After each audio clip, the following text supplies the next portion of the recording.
It was this time last year when I was at the 2018 Leadership Summit that my passion for Nothing But Nets and their mission to eliminate and eradicate malaria worldwide really ignited. So I'm really excited for all of you to experience this weekend, especially all of the new friends that stood up a few minutes ago. So my name is Julia. I'm a recent graduate of Wake Forest University in North Carolina. When I was in college, I studied psychology and minored in biology, neuroscience, and education, which is like all over the place. But if you get to know me a little bit more, you'll know that that's my personality, all over the place. So during my senior year of college, I served as a UN Global Health Ambassador, and it was through that program that I learned about Nothing But Nets. And like I mentioned, coming to this leadership summit really ignited my passion for the elimination of this treatable disease. While in college, I also worked on the UN Foundation Girl Up campaign. So that's the United Nations By Girls, For Girls Gender Equality campaign. And I'm excited to be joining Girl Up this summer in Ethiopia as a camp counselor for their Women in Science camp. Most recently, I've been involved with the Global People Summit, which is an entirely digital summit that brings together world leaders to discuss the problems of the world and how we can best bring our voices to the United Nations to get those problems solved. I currently work full-time as a research project coordinator at the University of North Carolina at Chapel Hill, where I'm independently pursuing research questions revolving the intersections between interpersonal violence and suicidality in Nigeria among young Nigerian women. So, but you're not here to hear from me, really. So I am excited to introduce Michael Scott Peters. He is the U.S. Youth Observer to the United Nations, which is a position appointed by the Department of State and the UN Association of the USA to increase engagement in global affairs. So Michael is originally from Salt Lake City, Utah, born and raised. He recently graduated from Utah State University, and while he was there, he served as student body president. So in his tenure as student body president, he advanced student health, advocated equality, increased idea sharing, promoted events, and enriched the cultural experience that the students at the University of Utah State University, had. He also served as the president of the Utah Student Association, where he successfully increased funding for mental health services and sexual assault prevention. As a Spanish-speaking volunteer, Michael has lived in Argentina and the Dominican Republic, and in conjunction with the Operation Underground Railroad, he mentors victims of human trafficking to economic stability. Also, over lunch, I figured out that he is a fan of Cheesecake Factory burritos, which are apparently like the least healthy food on the planet. And he can also fold his ears inside of his head. So once he comes up here, you guys will have to not listen to him until you get him to do that. But without further ado, Michael Scott Peters.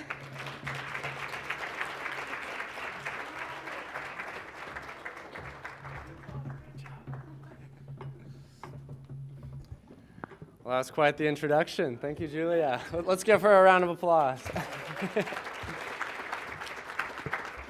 So I wasn't planning on doing this, but I guess I've got to show you my nonverbal, nonverbal action. I'll give you a quick story before we get into the presentation. But when I was like 4 or 5 years old, I got in trouble a lot. And I was the oldest of 6 kids. I was always getting sent to the corner for timeout. And there was one of these days I was sitting in timeout, and I'm like playing with my ears. I was like, these are super flexible, like a little more bendy than I think they should be. And so I'm flipping it around, getting a little earwax in there. And all of a sudden it stuck. And I was like, whoa. I was like, oh, don't worry, it's coming. I was like, I wonder if I can do this on both sides. And that side stuck. And I was like, Mom, check this out. 1, 2, 3. And she's like, Michael Scott, you can come out of timeout. And I was like, all right, I figured out the trick. If you can discover a weird human body trick, then that lets you off the hook from anything you've done. So anyway, without further ado, I will say it's very good to be here with you. As was mentioned, my name is Michael Scott Peters. Do we have any Office fans in the room? Okay, perfect. To answer the first initial question, you're all thinking, no, I was not named after Steve Carell. The show came out in 2005, but I am a huge Office fan, and we'll maybe make a few jokes here in this presentation. The reason I'm here, this year I'm serving as the U.S. Youth Observer to the United Nations. And some of you may be wondering what that is. If it's something you haven't heard of before, that's okay, because it wasn't something I knew a lot about, before investigating this role and applying for it myself. Basically what this is, and in fact, I think I've got a slide for it. Let's see. Okay, we're going to stay here. I'm going to explain what this role is, and then we'll get into the story with Daniel Day Kim.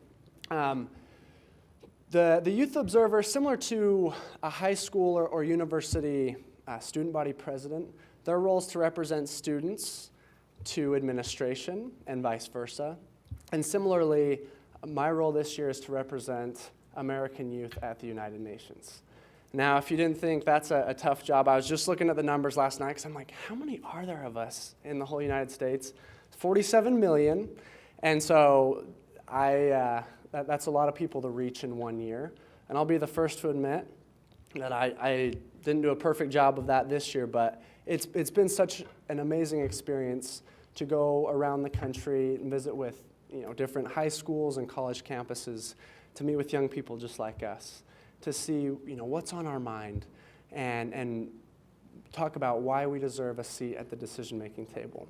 Because oftentimes it can be very scary, right? We have all this passion and we have all these ideas, but when push comes to shove, oftentimes we say, well, the big decisions are all made by people in New York and Washington, D.C., and who am I as a 20-year-old to talk about this? And that's why I want to thank you for being in this room today. Look around. You guys are amazing. This is the group of change makers that is going to end malaria. Let's give you a round of applause.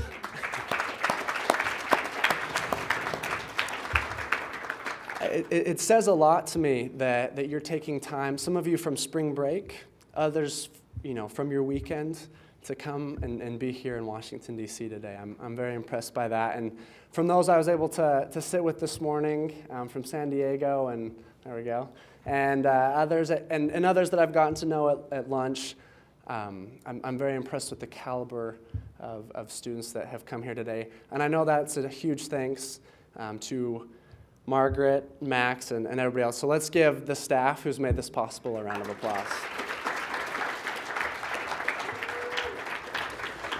So the message I want to share today is on the importance of youth and the effect that we can have in starting with something small and creating a big change.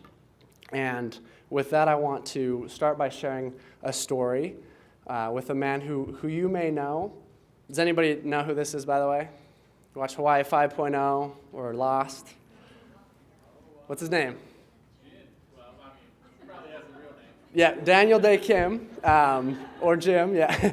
So Daniel is an amazing actor, and I got a chance to sit down with him. This is actually back in December. We were in Singapore together, and he had given a presentation on some of the struggles that he had overcome in his career, especially talking about being a minority in Hollywood and some of the things he had to do, often in all-white casts, and really how he, despite the challenges, continued to work forward and accomplish his goals.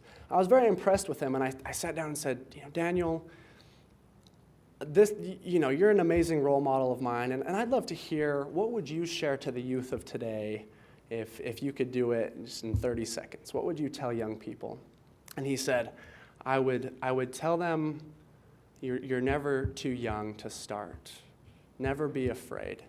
And he shared this idea of the butterfly effect, about how our actions can start so small and build momentum. And as I started researching this more, are you guys familiar with the butterfly effect? Is that something you've heard of? This is an idea that was proposed back in 1963 by a scientist in New York.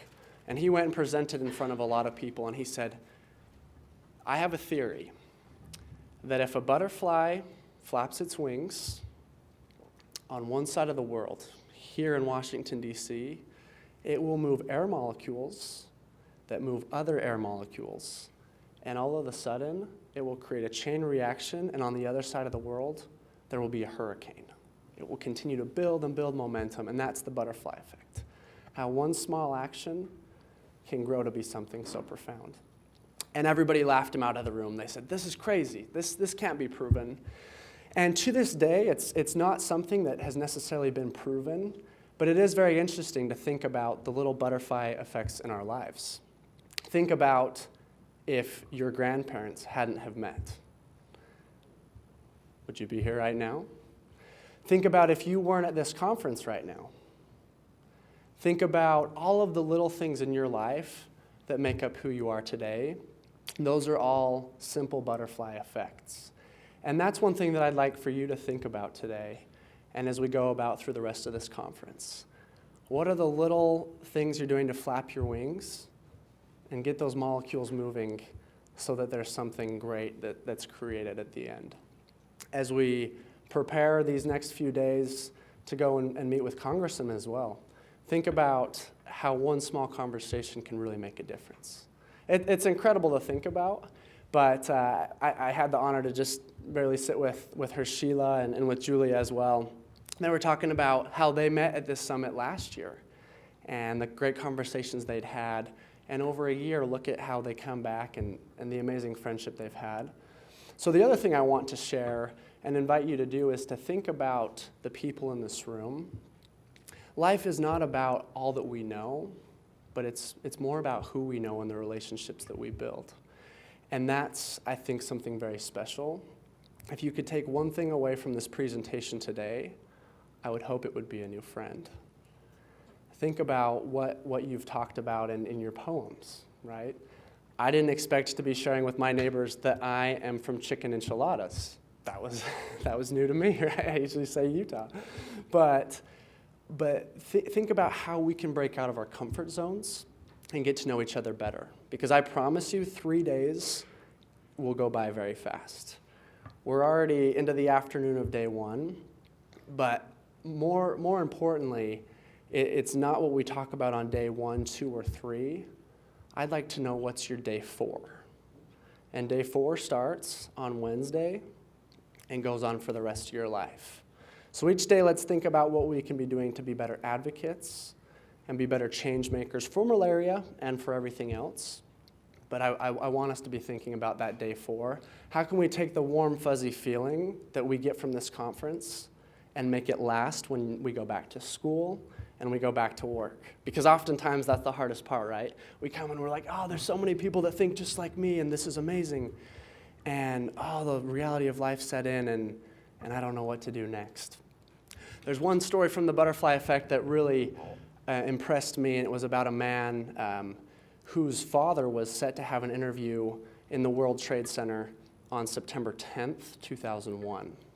And as he was preparing for this interview, and he was, actually it was meant for the next day, but he got a text the day before saying, hey, we're overbooked. We're going to have to postpone the interview till next week. And as you think about even something as small as that, not being in the wrong place at the right time, what a difference that would make for his life. And so that's a theme I want to take away. Another thing I want to share is about a small moment, a butterfly effect that impacted my life. As Julia mentioned, last year I was serving as the student body president for Utah State University. It's an amazing school, and we were able to run a lot of good initiatives. But I realized that a year went by really quickly, and coming up on graduation, I thought, what's next? What can we do to continue helping?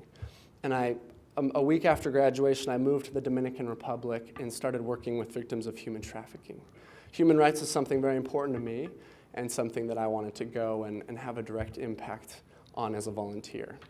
So I moved to the DR, and this is a group of some of the women that we were able to work, men and women, that we were able to work with.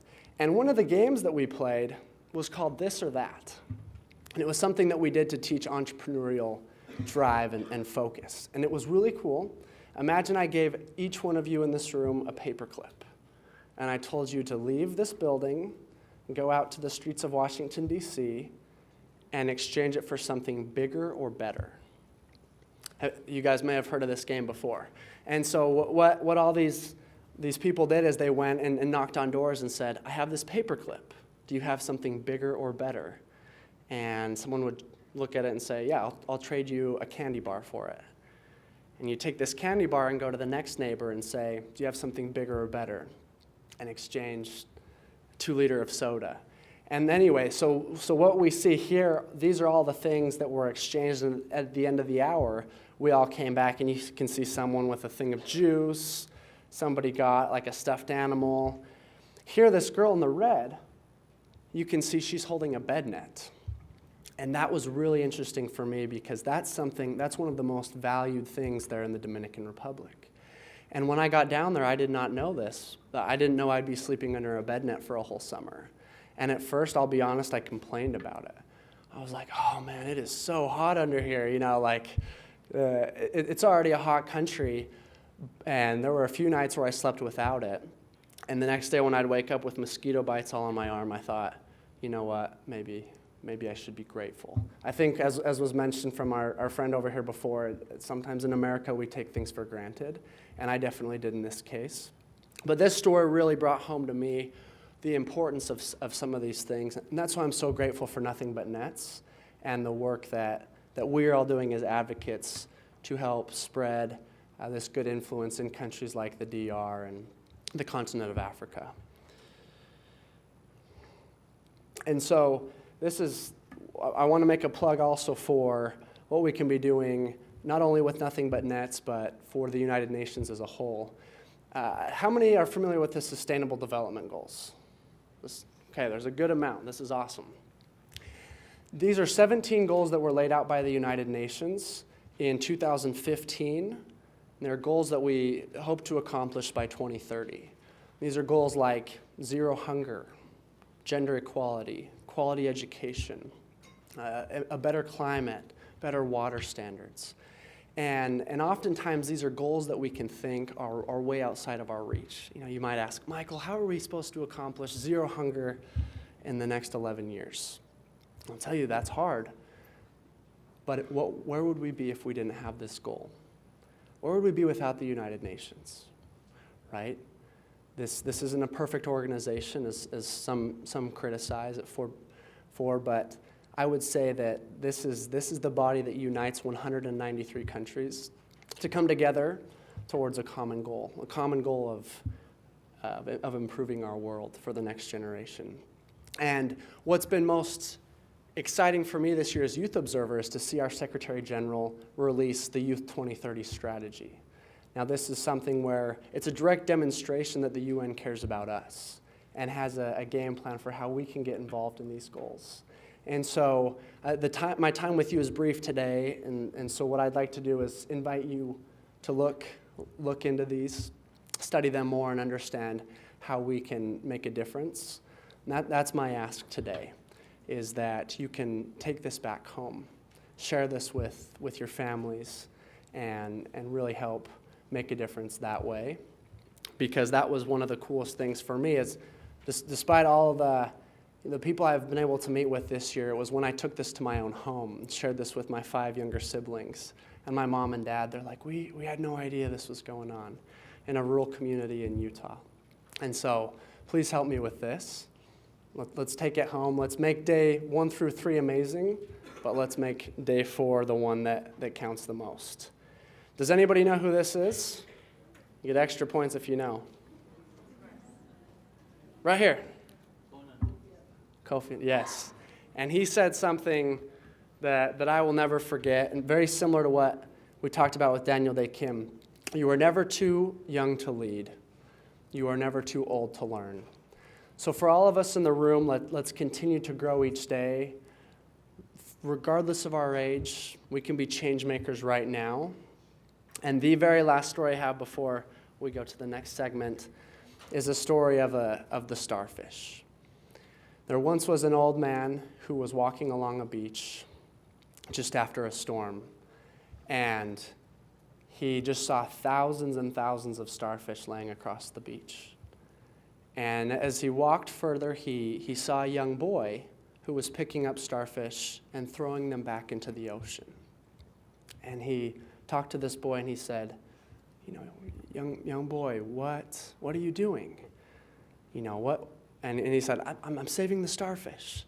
And he said, there are literally thousands of starfish here on this beach. What difference are you going to make? And the little boy looked at him and he thought, and he reached down and he picked up another starfish, tossed it back in the ocean and said, I made a difference for that one. And that's really the message I want to share with you today. Let's find out how we can make a difference for the one. One bed net, one family, one person. What can we be doing to really make a difference? Because at the end of the day, it's not about the big speeches and the big actions we do. It's about the one-on-one connections that we make. So thank you so much for your time. Let's have an amazing conference.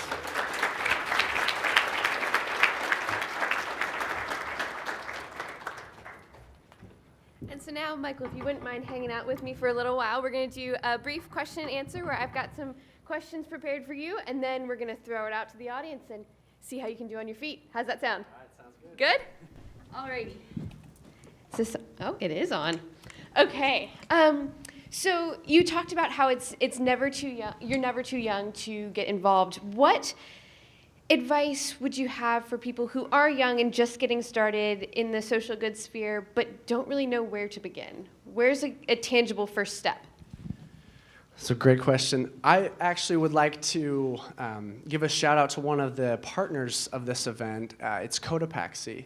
They're actually from Utah, and I had a chance to sit down with their CEO, Davis Smith, and I was asking him some questions about how he got started, and I said, he recently celebrated his 40th birthday, and I'm like, oh, that's amazing. How did you have this idea? Would you start now? And he said, honestly, if I didn't start this company and have this idea at 20 years old, this would not be happening right now. When I had kids, when I got later into life, but he found his passion at a young age, and he wasn't afraid to chase after it.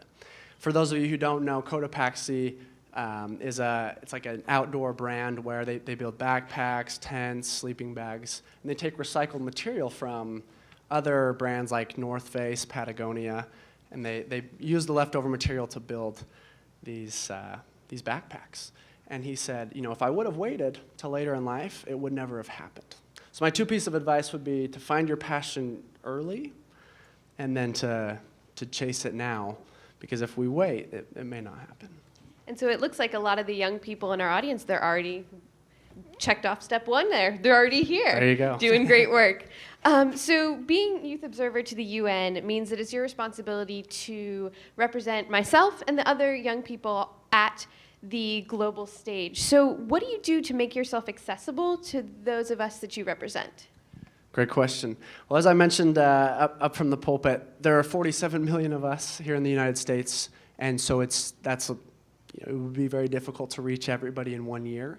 But I'm doing my best to get to as many college campuses as possible, do high school visits. When I first started, I was doing a webinar series with some high schools in Arizona. And so I think my very favorite is the face-to-face interaction, just like we're doing right now. I think webinars are a great way. I know we've got social media. I do a lot of Facebook Lives. Last night I was at Georgetown and Howard, meeting with some students. And then the day before at the University of Utah and then Brigham Young University the day before. So lots of in-person visits, social media, and then I write blogs. And so if you aren't able to come to an event but you'd like to learn about the Global Engagement Summit or the ECOSOC Youth Forum, I would invite you to follow at US Youth Observer on social media, and that way I can take you behind the scenes to some of these events and help you get involved. Perfect. So once we share our ideas with you, then how do you go about bringing them to the greater stage? What does that piece look like? Great question. So the ECOSOC Youth Forum, for example, is in 2 weeks. So we'll be in New York, and that's a chance where youth delegates from all over the world get to come together and brainstorm how we can be improving our societies, our economies.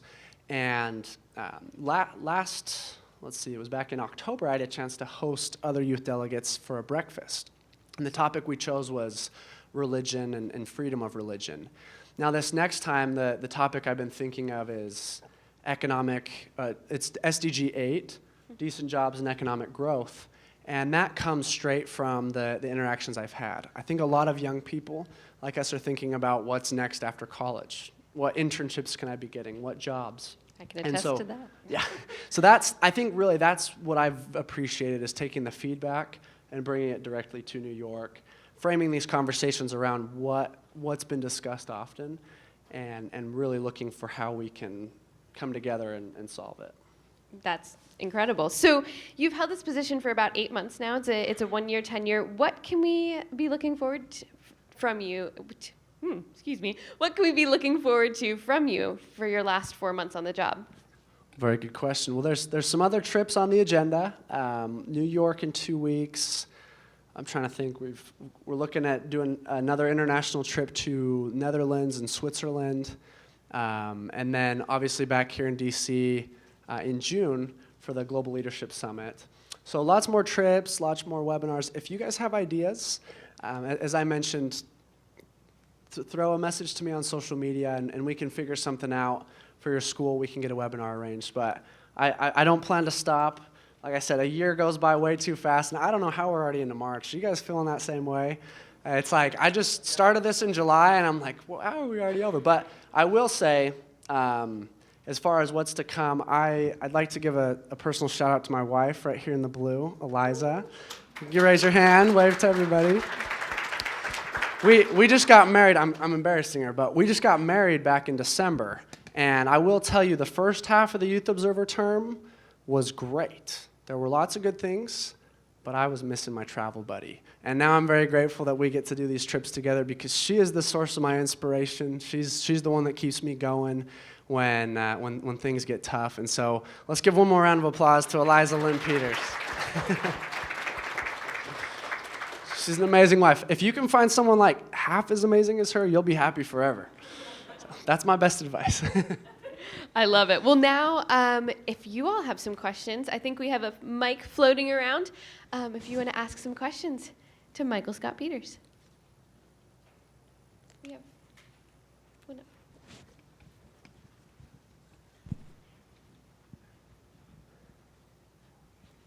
Thank you, Mike.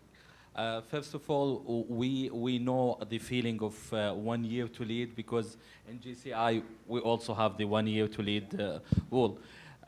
So I'm pretty sure you will continue your leadership in different positions after this. My question to you, how do you feel when there's something related to youth is discussed without having the youth on the table?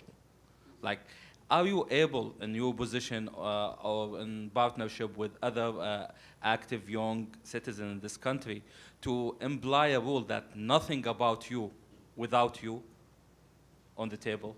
Thank you. Very good question. So I think, as I feel, is probably very similar to others, is, how can something be discussed if youth aren't even at the table, right? And so I think the first step is, and often this is something we talk about, is getting a seat at the decision-making table. But I'd actually like to take it one step back before and talk about having the confidence to take that seat when it's given. And I actually want to ask a quick question of our friend here at the front table. What was your name? Yeah. Jake. Jake, I was very impressed with you when you were sharing what you did earlier. And I'm putting you on the spot again, so I apologize.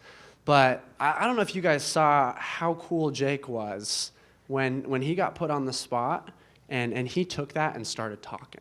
And he admitted, hey, I'm feeling a little nervous right now. But he was given a chance to hold the mic and to speak his mind. And he talked about the amazing world we live in, and how, he spoke very optimistically. And I was very impressed. And if we could all be more like Jake in those situations, right? At times our hands are going to feel a little shaky, our voices are going to change a little bit. And that's totally okay.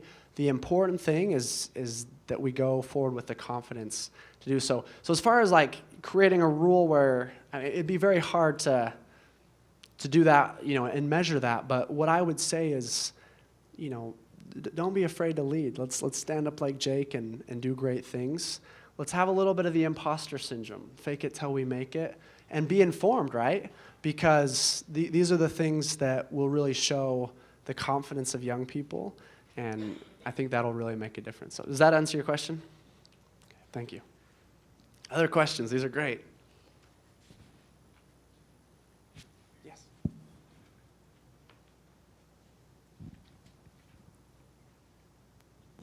So I've heard that a lot of young people in the United States are pretty politically inactive and just out of the picture in a lot of this stuff. But what can you do to get younger people more interested in activism and being involved in their communities and learning more about this issue and larger issues in the world? Can I answer your question with a short story? Yes. Okay, you guys know Gandhi, right? Amazing leader. There was a story about a woman who really wanted to change her child's behavior, and she said, she was telling her son, this kid's like 3 years old, let's name him Jake. Is that okay? She's like, Jake, no more sugar. This is bad for you. I really need you to cut the sweet tooth and stop eating sugar. And he's like, but Mom, right? I'm just going to fold my ears in or whatever. and so finally, she tried everything, and it didn't work. And so she said, I'm going to walk across India to find the leader, Mahatma Gandhi. And I'm going to have him tell my son that it's bad to eat sugar, and that will change his behavior. So they made this incredible journey. They made it to the leader, Gandhi, and said, Gandhi, I need you to tell my son not to eat sugar. And Gandhi listened very intently as the great leader he was. And he looked at the mother and said, please return in 2 weeks, and I'll be able to help you then. So confused, she's like, do you know how far we just walked? She goes all the way back, and 2 weeks later, she comes to Gandhi with her son and says, my son is still eating sugar. I think he has an addiction. What can we do? And Gandhi, as if I were him, which I'm not, so don't get any wrong ideas. But he crouched down, put his hand on the boy's shoulder, and he said, son, don't eat any more sugar. It's bad for you. And the son looked at him and he said, okay, I will stop. And stood up and said, Mom, it's okay. And the mom looked at Gandhi and she's like, why didn't you just tell us that 2 weeks ago? And he said, because 2 weeks ago, I was still eating sugar. Now think about that, right? As a story of leadership and an example, getting youth to participate in politics is not something we can just tell them to do if we're not willing to do ourselves. So I would invite everybody in the room to vote and to get informed. And by our example, I believe that we can be the change we wish to see in the world. There we go. What other questions do we have? Over here?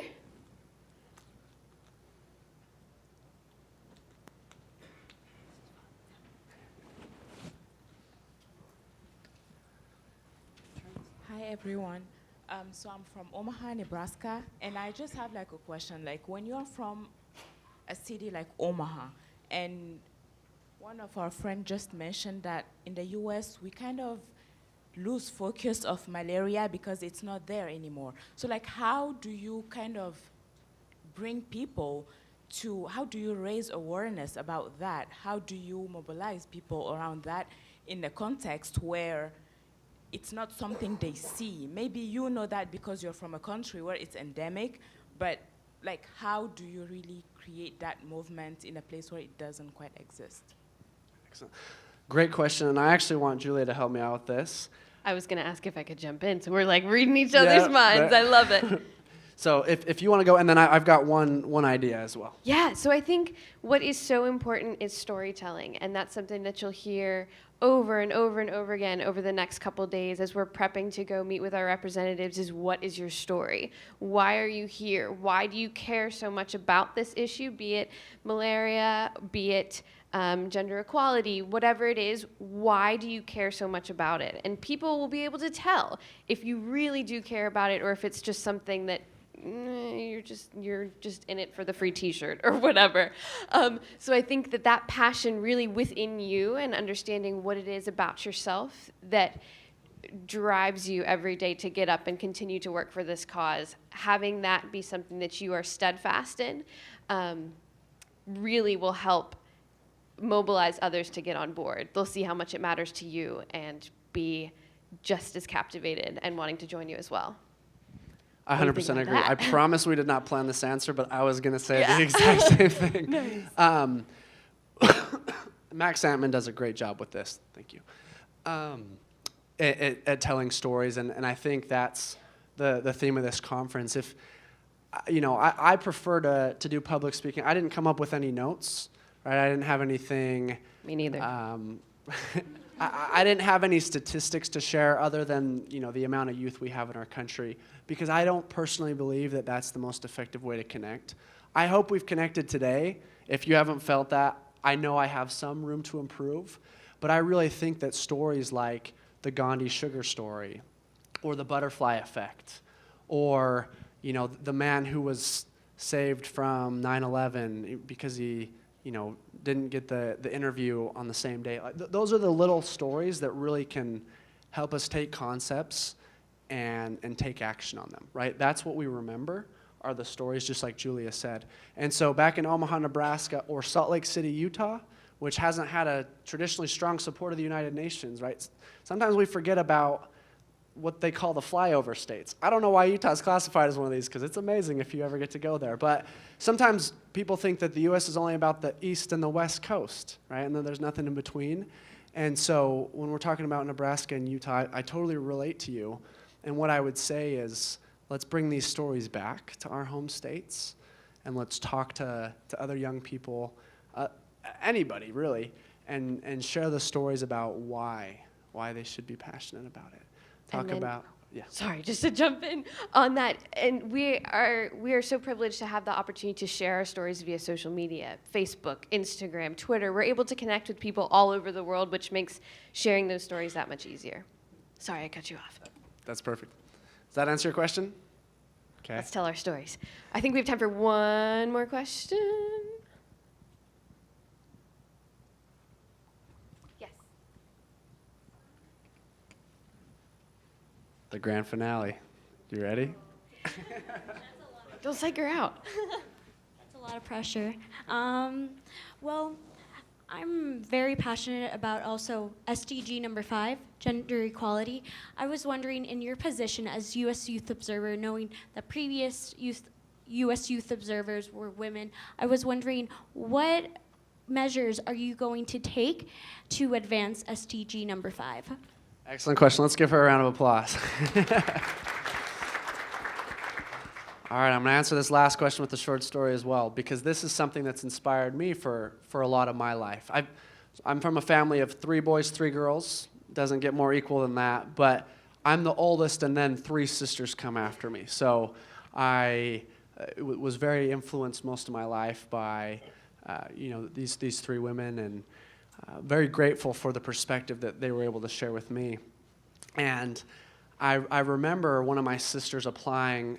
She wanted to apply for the ambassador program at the university, and I'd helped her through the whole application, and the night before, she wasn't going to apply.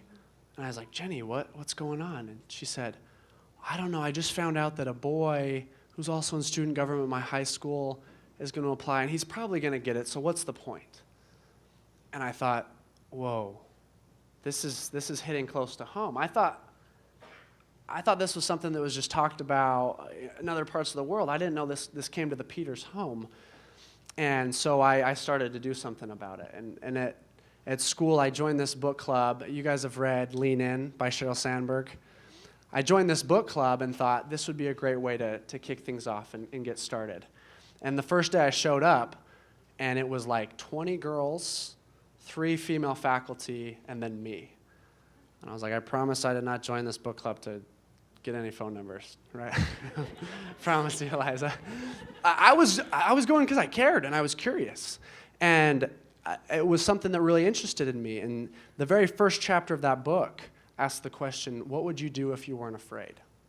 And so after coming back that first week, we went around the table and talked about this.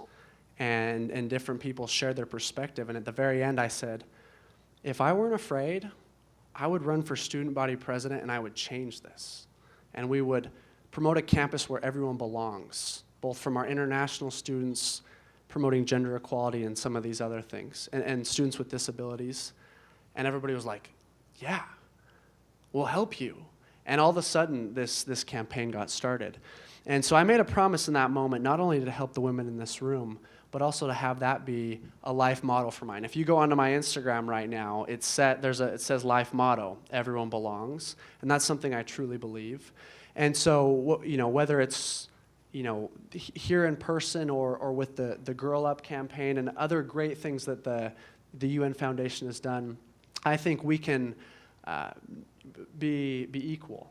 And I would encourage all of the men in the room to do the same. This is something we proactively have to.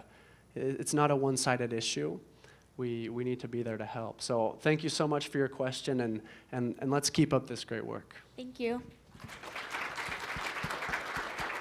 So thank you all for all of your wonderful questions. We are unfortunately out of time, but I'm sure Michael would love to talk with you further about anything we've talked about, and he offered me dating advice over lunch too, so I guess that's on the table.